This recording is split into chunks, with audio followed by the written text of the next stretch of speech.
This video is brought to you by Core Essentials, home of the ultimate CCW belt. From tactical to leather-style gun belts that are second to none, visit coreessentials.com. Now, the AR180 story is a very difficult story to tell without the mention of the IRA. But let's not get too sidetracked into consuming stories from the Troubles from, let's say, one side or the other. Because, indeed, I think there is nothing more Irish to do than to tell a captivating and romantic tale. And, quite frankly, I've had some amazing evenings in Northern Ireland with Irish whiskey and recounts of fond memories from former volunteers next to a lovely fire. And I gotten to see some of the Bogside memorials. I got to visit some loyalist neighborhoods. And I got to see the Peace Wall. And quite frankly, all of this added together, it makes me realize just really how little I know and how inappropriate it would be for me to judge. And as storied as the IRA tales may be, and as catchy as those IRA tunes may be, and trust me, I find myself humming those tunes every now and then when I'm working on rifles, it doesn't excuse the crimes against civilians that have been carried out by some individuals here. And these individuals may be Republican, loyalist, or British military. Now, the last time I got to go to Northern Ireland, I visited with a former Republican friend, and he was working with a former loyalist to set up a vocational school for troubled youth. Quite frankly, I very much enjoy seeing this future for my Irish friends. I think there's no place in this world to promote any more evil, and there's certainly much more room that we have to learn from our past mistakes. I hope you enjoy this episode. Sláinte.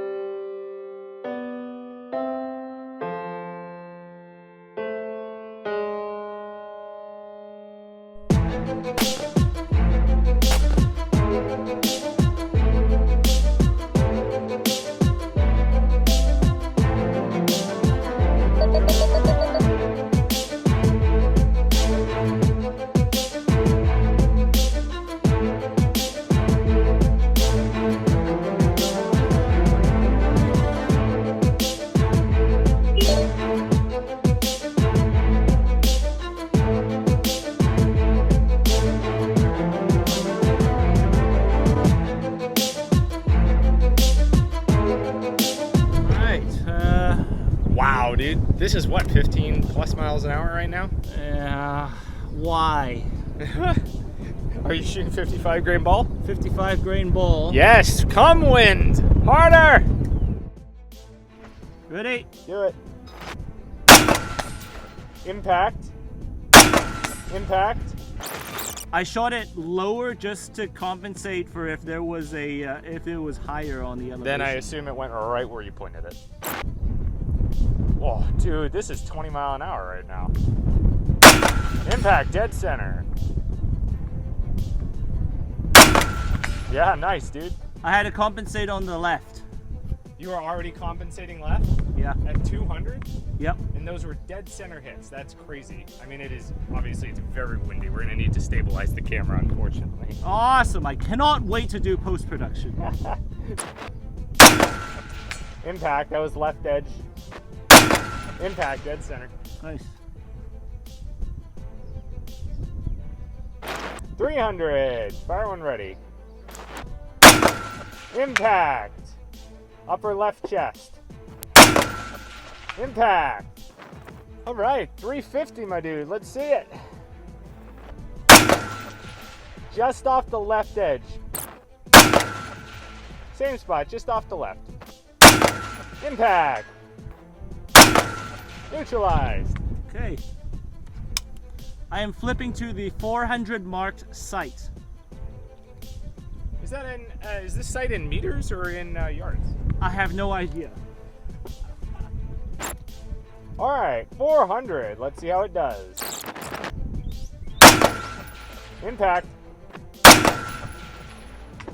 Yeah, neutralized. Okay. Nice.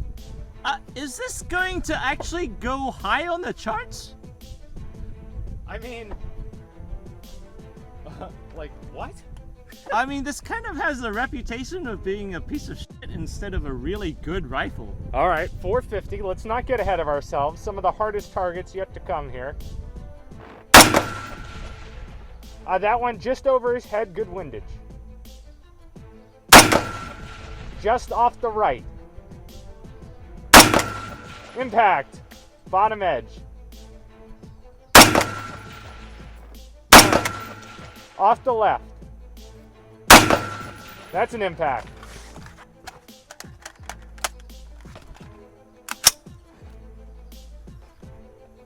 All right, 500.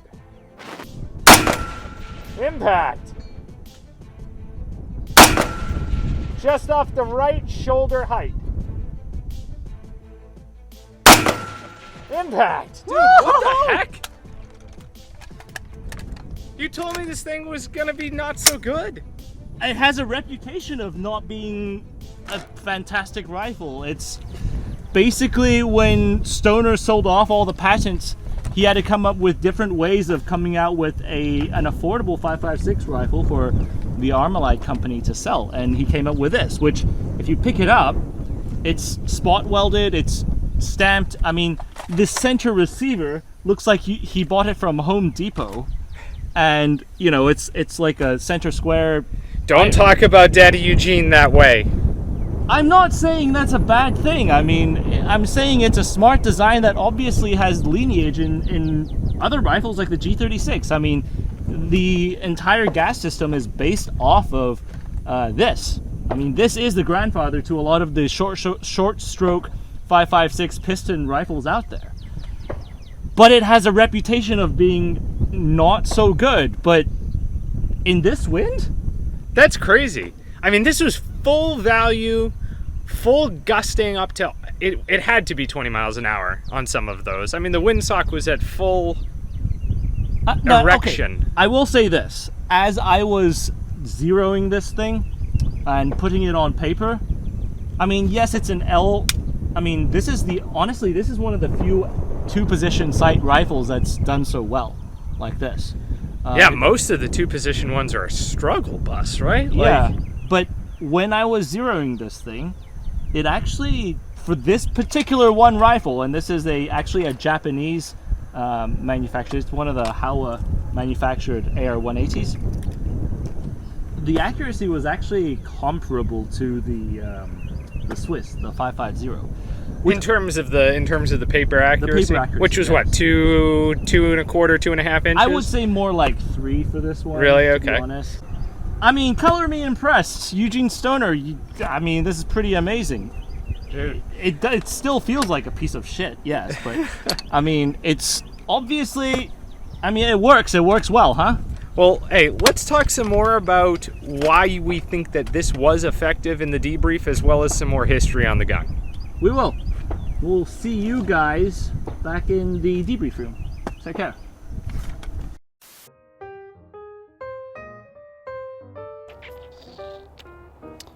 Oh, hello there. I was just deeply consumed with the excellence in Swedish optimization of foreign weapon systems. Now, all of these weapons were actually purchased through 9-hole reviews. And with the support of Slate Black Industries and our small community of patrons of Patreon, we've been able to bring to you these interesting takes on different weapon systems. And it's this small group of distinguished ladies and gentlemen, mostly, that become the driving force of 9-hole reviews. Emotionally, financially, intellectually, we owe it all to you. And for those out there who are considering becoming patrons, I'd like to invite you to become one of us. But we're also very happy to just hear from you in the comments section as well. We'll see you around. Welcome back into the debrief. And Henry, I don't know about you, but this was one of the more surprising results for a run that we've done thus far. And that's saying something. This is like season 4 of Practical Accuracy, and we've shot so many rifles. It's hard to get surprised at this point. You kind of know, you get a good feel right away of what a rifle is going to be able to do. But in this instance, this rifle, which feels like it's basically slapped together, it's loose, stuff is wiggling around. It has only a 2-position sight, which is usually a death sentence on this course. And it somehow performs just fine. What happened? And with 55 grain ammunition as well. So, honestly, the AR180 is one of those more... I feel like they were really slept on back in the day. But it was as of recently, as of the last 15 years, people have been praising it a lot more by looking at where the AR180 ended up at. And of course, there's a small side shoot of this, almost like, how can I say this? Like how some splinter cells may have formed in certain organizations into doing their own things with the AR-18, have really projected this into popular culture. But I think like the AR-18 and the AR-180 has such humble roots, but when you pick it up, it's exactly that reaction. I had the same reaction when I first picked it up and Steven had loaned it to us. And I was like, this thing, it feels like a welded piece of angle iron. But that said, what you guys just saw right here was actually the best version of the AR-180, because this is in fact the Japanese Howa-made AR-180, and not just, the cheaper sterling British-made AR-180. Or I would say one of the more collectible ones would be the ArmaLite AR-180. And small thing, you could see this by the selector switch. The selector switch on this, kind of like the K2, does a 180 for it to switch on semi, rather than the traditional M16 vertical 90-degree vertical position for a semi. So that's kind of a dead giveaway for the Howa, Japanese Howa copies of the AR-180s that ended up in country. That said, I mean, talk about a humble rifle with a very colorful and very successful set of offsprings afterwards, right? Like I was about to say the SA-80, but we don't do that around here. I would argue that the AUG, the Steyr AUG, was an AR-18 offspring. You've got the Singaporean SA, the SAR. You've got the, what else? The G36, of course. And then from the G36, you could argue that it merged back with the AR-15 to form the HK416, another heavy hitter on the international market.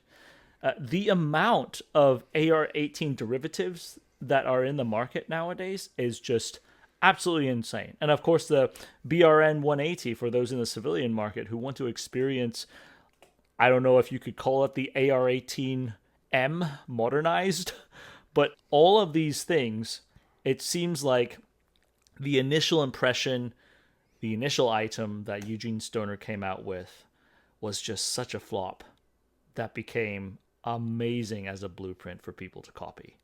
Okay, so after talking to some patrons and after I recorded and edited this together, I felt like there were some more things that I really ought to readdress a little bit more and clarify a little bit more. When people talk about AR-180, AR-18 derivatives, that makes it sound like that all of these rifles were copying the AR-18. Now, there's a difference between straight copying someone's homework, which I would argue that the G36 is copying Eugene Stoner's homework, versus being inspired by. The AUG's gas system is definitely more of a tappet system than the G36's AR-180 cup system. But the dual recoil springs on both systems do suggest that there was some form of an influence from the AR-180. That said, again, take it with a pinch of salt. Just because people say it's a derivative doesn't mean that it was basically ripping off homework from Eugene Stoner. There is an element of inspiration from design engineers to choose from good designs in the past and try to improve upon it. So back to the show. And it's kind of interesting because obviously in our modern culture, if you're not a historian and you're not looking back on this, but you're at least passively into firearms, you know the name Eugene Stoner and you associate it with maximal success, as in the absolute pinnacle standard in, well, at least most people do, the pinnacle standard for rifles and firearms development. But Henry, let's walk through some of the history surrounding how we have the M16, the AR-15, and how we got the AR-18 or AR-180. Yeah, so Eugene Stoner, like you said, one of the pinnacles of firearms designer success. The other side of the coin to Mikhail Kalashnikov, I would actually put out there. So Eugene Stoner initially came out with the AR-15, right? Technically the AR-10, and then together with Sullivan had miniaturized the AR-10 to the AR-15, and Eugene Stoner had a lot to do with also the 5.56 cartridge itself, or the 223 back then, which turned into the 5.56 cartridge. And that itself was a basis for that lineage of success with the internal piston / direct impingement design. Now, ArmaLite owned that patent and ended up selling it to Colt, which of course we all know Colt took that and just blew it up into this massive thing. U.S. military adoptions. I mean, it was just the right rifle and the right place at the right time for adoption. From there, it just continued to grow. But Eugene Stoner had, at this point, sold his patents, right? So he was sitting on the side looking at, what else could we do? But you couldn't go back and use the same internal piston design that you just sold to through ArmaLite to Colt. And so he started looking at other ideas and other ways of an operating system that a rifle could use. And one of the big things that he looked at, I think there's two big elements of the AR-18 that I typically look at, hey, these are like cornerstone elements. Of course, one big one would be the short stroke gas piston system. Nowadays, I mean, we rattled off quite a few at the very beginning. The G36, the MCX family, all of those guys use that really short stroke gas piston system, which is different from the T91 and the Colt piston system. And the other part, in my opinion, that the AR-18 was, pretty interesting in using were the dual recoil rods in the back. And that part doesn't necessarily get translated into a whole lot of system, like not every system that I would say the Descendants used. Obviously, you saw it in the AUG, the SA-AT. You even saw it in Brownells brought it back in through the BRN 180. But that system took care of one of the big, some people would say, drawbacks of the M16, which is the giant recoil buffer that goes into the stock. And at that point, you could fold the stock and have a much more compact system. But one of the next cornerstones that the AR-18 really went to tackle was the cost of manufacturing. Let's just put it this way. You can definitely tell just by handling and feeling this rifle that it is cost conscious. That there is definitely, I mean, not only from the raw manufacturing process that Henry's just described, but when you pick this thing up, it's like, oh, this feels cheap. And this is cost conscious for the 1970s standard, not the 2023 cost-conscious standard with CNC machines. No.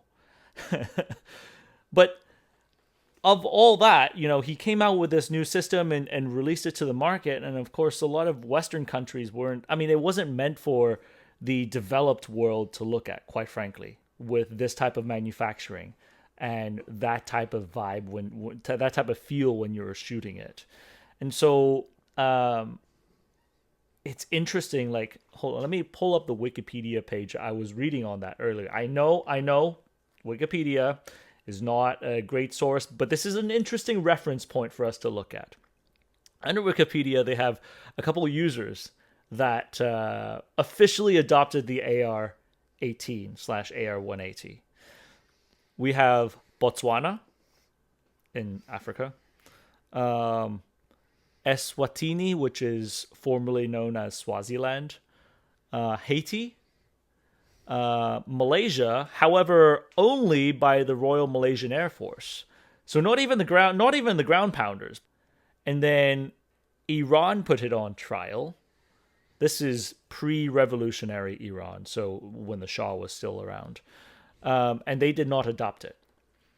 And then non-state users, you had the Lebanese forces, some of their militias, and of course, the provos, the IRA, which I think nowadays is most associated to the AR-180, right?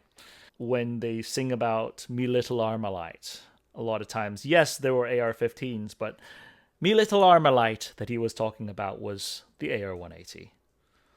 So I think, all that put together, it was, unfortunately, he made it wasn't an AR-15 for the poors. He made, a competitor AR-15 for the poors, and the poors just didn't pick it up.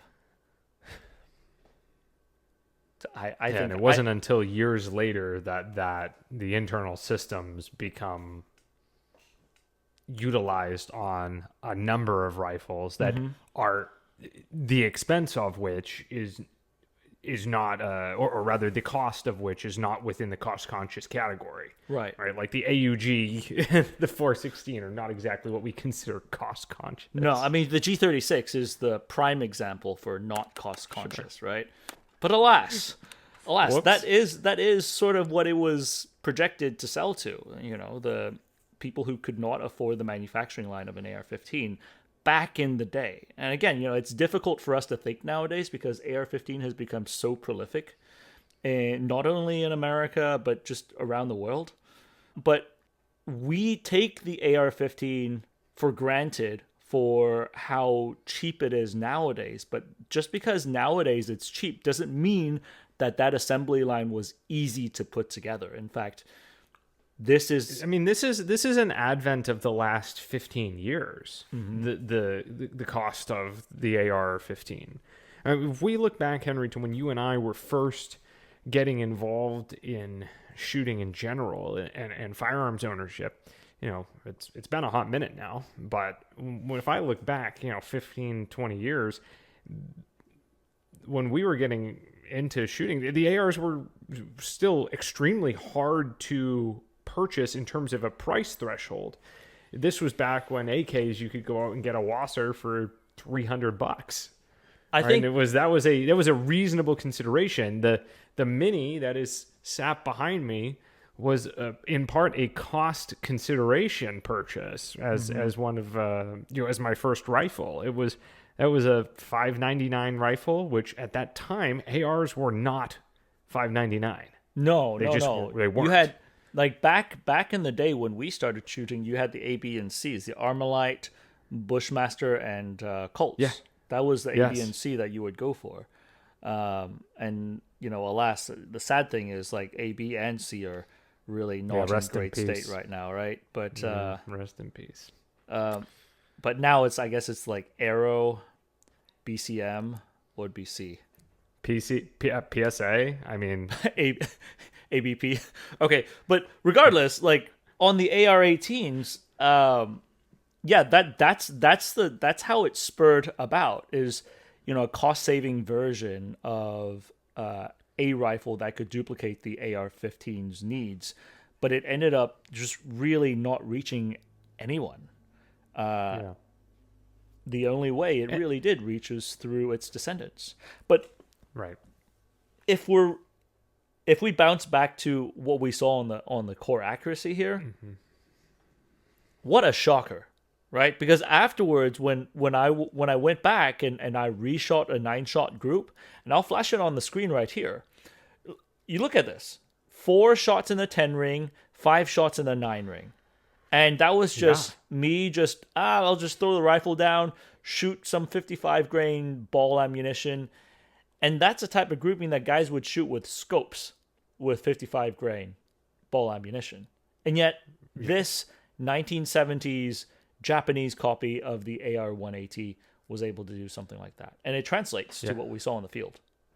Absolutely. And a piece that's, I think, worth mentioning is, like, I think we shot this on the close range first, right? Mm-hmm. So I was shooting it and I was sort of hammering on it. And I'm like, man, this thing is just not enjoyable to shoot. But you still run it. Mm-hmm. It can still be run.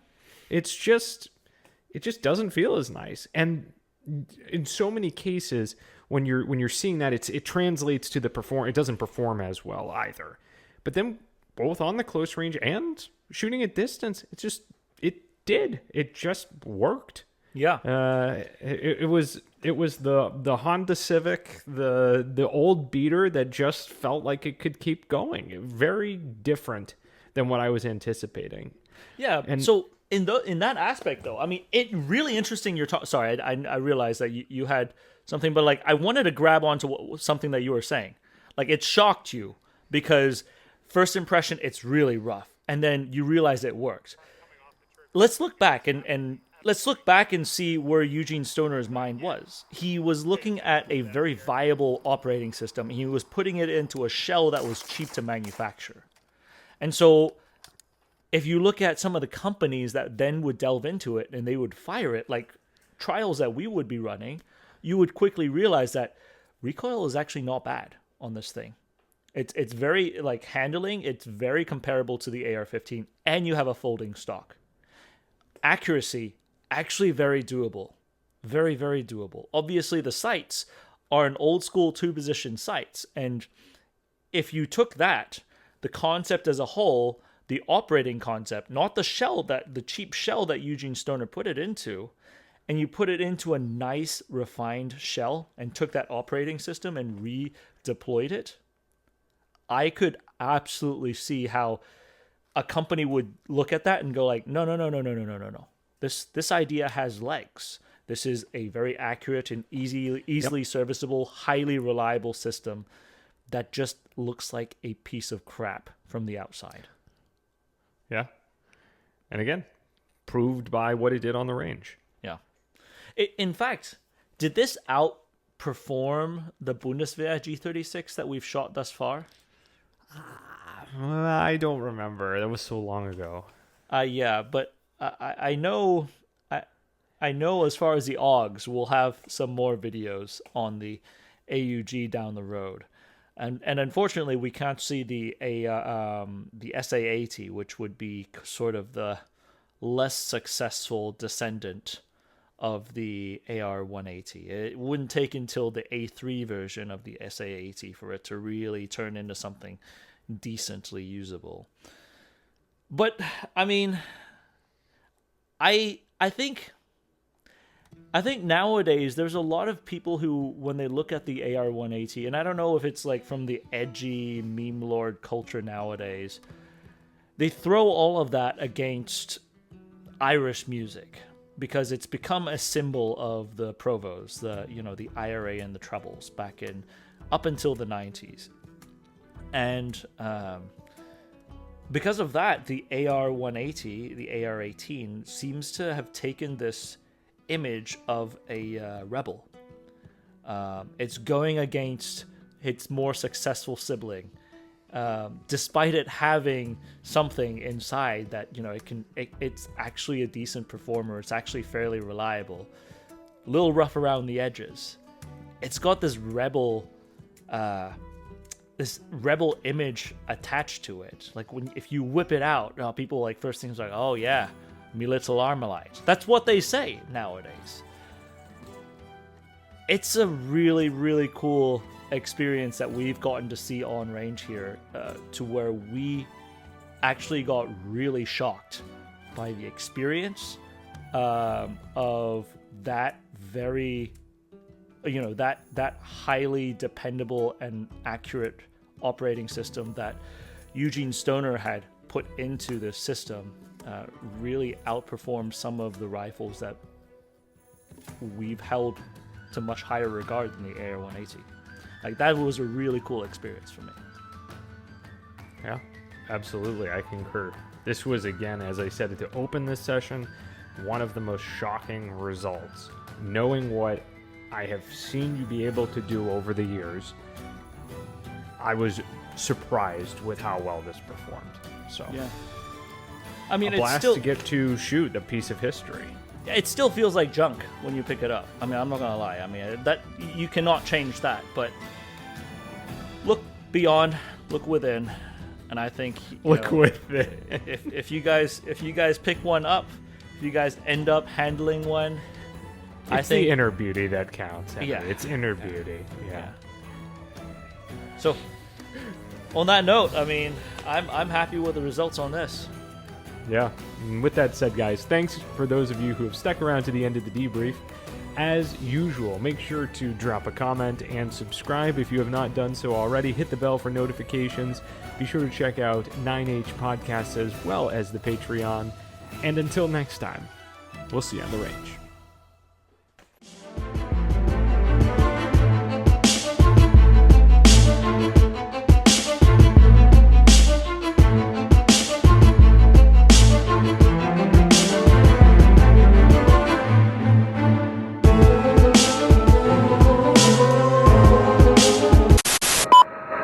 This is Steel 96, 4 Vic, 8 packs, red con 1, green to green. How copy, over? Steel 96, this